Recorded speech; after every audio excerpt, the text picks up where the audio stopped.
Earlier this month, we saw Michael Jordan sell the majority stake in the Hornets for close to $3 billion. After 13 years as an owner, MJ didn't have really any success. But I think most rational fans realize Michael Jordan, the owner, is separate from Michael Jordan, the player. Now, unfortunately for us, there was one guy in the media who took this story and just ran with it. As Nick Wright very clearly says, Michael Jordan's failures as an owner affect his legacy as an actual basketball player. At this point for Nick Wright, you just gotta feel sad. As looking back at this year's playoffs, this dude was uber confident his boy was in championship number 5. And after ending the Warriors dynasty, he was riding high, expecting that championship. Unfortunately for Nick, that didn't happen. LeBron was swept, and year 20 was officially over. Now, tossing that aside, let's focus on the big picture. Let's debunk Nick Wright's claims that Michael Jordan not being a good owner affects his legacy as a basketball player. My entire life, when we have talked about Michael Jordan, the greatest player ever, part of the story has been, and the shoes, and made the bald head cool, and the marketing, and the Jumpman logo. It's not the biggest part, but it has been part of the story. Now, stopping it right there, I want to interject really quickly. When it comes to Michael Jordan, of course, the shoes, the shorts, the bald head, the influence, those things are always talked about and always noted. But in a serious debate, looking at two players, who's better, who's greater, things like that really never come up. And for Jordan specifically, his career on the court was so great, there's like 25, 30 things I would list before the shoes, commercials, or any of that other stuff off the court. And making a very quick side comment, if you're debating players, it's a dead giveaway off the bat when you go to off-the-court activities. Your argument against that player is really paper thin. Because if Michael Jordan was as bad as Nick Wright says, he wouldn't have to lie and stretch the truth so much and so often. Furthermore, I would posit this. If Michael Jordan's run as an owner was dynastic, if it was awesome, if Jordan went from on the court to in the front office and they reeled off championships, everybody watching knows. People would be like, see, look at him. That's one of the reasons he's the GOAT. So, stopping it right there, we're less than a minute into this clip and Nick Wright already has developed numerous hypotheticals that Michael Jordan fans might say if something happened that Nick Wright said happened. Like with any hypothetical, is there any solid proof? No. Any evidence? Of course not. Any facts to back up what he says? Never. And I want to be very clear in saying this, Michael Jordan as an owner, when it came to wins and losses, was not successful. But using Nick Wright's newfound logic, if you use Jordan's lack of success as an owner against him, you gotta do it for every player in NBA history. Guys who were GMs, coaches, assistant coaches, or even advisors in the front office. For example, is Larry Bird now somehow greater than Magic Johnson? As Bird, outside of being a player, in '98 was Coach of the Year and took Jordan's Bulls to 7 games. In 2000, he made the NBA Finals and pushed Shaq and Kobe to 6 games. And for numerous years after that, he was a great executive and basketball mind in the front office, compared to Magic, who as a coach was fired in under 15 games, and most recently was fired as a GM in 2019 after less than 2 years on the job. Using Nick Wright's logic, his newfound criteria, Larry Bird actually is greater than Magic Johnson. And someone like Jerry West all of a sudden, because of this newfound criteria, is moving up 15 spots on anyone's all-time list. As Jerry West, as an executive, drafted James Worthy, he got Shaq, got Kobe, Rick Fox, got tons of players. Jerry West, quite literally, was the architect for two different Lakers dynasties.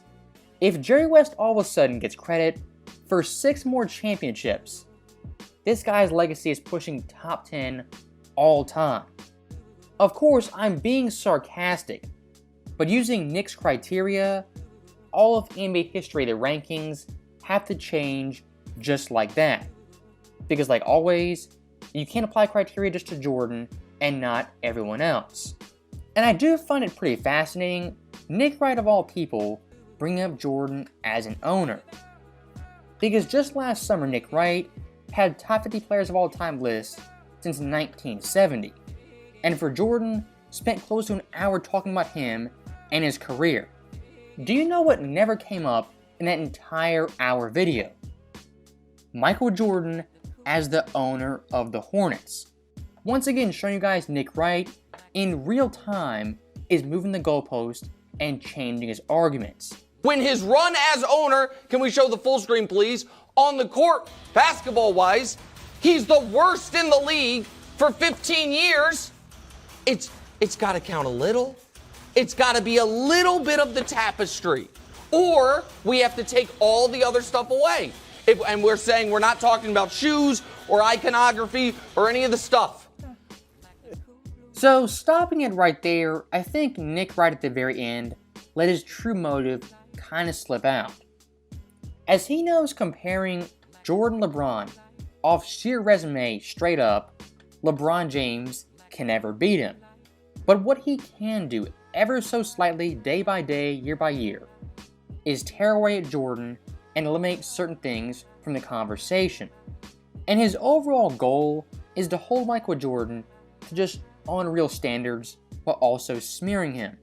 And look, things like the shoes, commercials, his worldwide impact, when you tell Michael Jordan's story, they'll always be brought up. But if his career was a book, Michael Jordan the basketball player, those things would be a footnote. As looking at Jordan, what you go to off the bat, 6 championships, the best scorer of all time, 9-time All-Defensive Player, winning MVP and Defensive Player of the Year in the same season, the shot in '98, the shot over Elo, the shrug game, dunk contest, averaging 41 versus Charles Barkley, and of course, the flu game. You can go on and on for hours talking about Jordan, aside from the shoes commercials, and looking at just him, the player on the court. And I want to ask you guys, if we're including all this stuff, MJ as an owner, the shoes, commercials, why not look at college careers? As someone like Kareem now all of a sudden has 3 more championships. If we play this stupid game and go down Nick Wright's rabbit hole, LeBron James actually gets worse on his all-time list. As someone like Kareem, from an entire basketball career, college, high school, pros, past that, is the greatest player of all time. And when speaking about weak arguments and bending the truth, there's been one tweet from Nick Wright I've wanted to debunk for so long. And this tweet from Nick came after Game 6, Warriors vs. Lakers, when Lakers beat them and won the series. And before I show you guys this tweet, when it comes to LeBron James fans, specifically Nick Wright, what do they always say about winning and championships? It's a team accomplishment, and Michael Jordan gets way too much credit. And guys like Horace Grant, Scottie Pippen, Dennis Rodman, they don't get enough credit and enough say in those wins. With that in mind, let's call out Nick Wright, his BS, and his double standards. As looking at this tweet, Nick Wright says LeBron James, solely as a player, ended the Pistons, ended the Celtics, the Big Three in OKC, the pre-KD Warriors, and the post-KD Warriors. And the icing on top of the cake, he says 5 championship teams in 16 years were wrecked by just one man. Of course, the hypocrisy, the double standards, it's just stunning.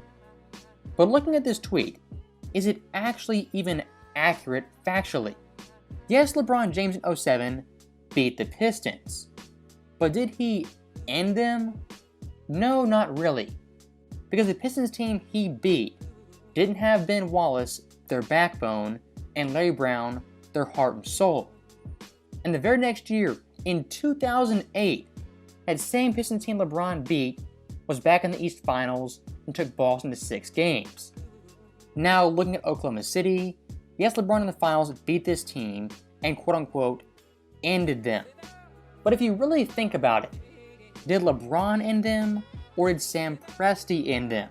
Because theoretically, if they actually paid Harden what he was worth, he would have been in OKC and with the Thunder for at least 5 more seasons. And when it comes to this Thunder team, Kevin Durant was 23, Russ was 23, and Harden was 22 and not even a starter. Now, where I laughed the hardest were Nick Wright said ended the pre-KD Warriors. So LeBron versus the pre-KD Warriors went 1-1 in the finals. That's not some big, huge gotcha moment where LeBron James just demolished this team. And what he totally ignores, smartly by him, is the KD Warriors beating his team back-to-back in the finals and going 8-1 in both those series. And when it comes to the post-KD Warriors, Golden State just last year won the championship. And yes, this year lost the Lakers in the second round. Saying LeBron James ended the Warriors is to be determined. But even with that being said, Steph Curry on LeBron's watch got 4 championships. So with that being said, that is the end of the video. As always, thank you guys for watching, hope you enjoyed it. I'll see you next time.